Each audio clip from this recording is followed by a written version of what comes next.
6 প্রকার নারীকে আল্লাহ তাআলা জাহান্নামে দিবে। তারা কারা? 1 নাম্বার, যে সমস্ত নারীরা মাথার চুল খুলে রাখে, মাথার চুল খুলে বাহিরে ঘোরাফেরা করে। এমনকি বাঁশবাড়িয়ার মানুষ আছে, কালু ভরা আছে, বাঁশবাড়িয়া নাই।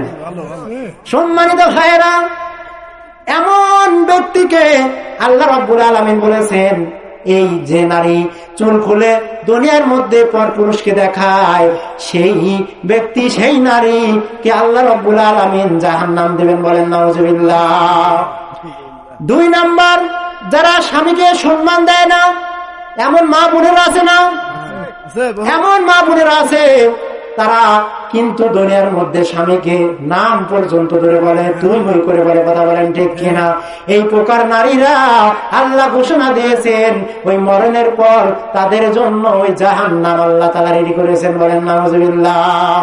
3 নাম্বার, স্বামী বাদ দিয়ে যারা অন্য পর পুরুষের সাথে হাসি তামাশা করে, এমনকি মা বোনেরা আছে, বহুত পরিমাণে রয়েছে, যারা স্বামীকে বাদ দিয়ে যারা পর পুরুষের সাথে যারা হাসি তামাশা করে, আল্লাহ বলেছেন তাদের জন্য জাহান্নাম। বলেন নাউজুবিল্লাহ। 4 নাম্বার, যারা অপবিত্র থেকে পবিত্রতা হতে চায় না, যারা অলসতা করে, তাদের জন্য জাহান্নাম। 5 নাম্বার হইল যারা মিথ্যা কসম খায় আর আল্লাহর নামে কসম দিয়ে ফেলে। এমন নারী আছে কিনা? কথা বলেন। কথায় কথায় কসম খায়, এদের জন্য আল্লাহর জান্নাত হারাম, তাদের জন্য জাহান্নাম। বলেন নাউজুবিল্লাহ।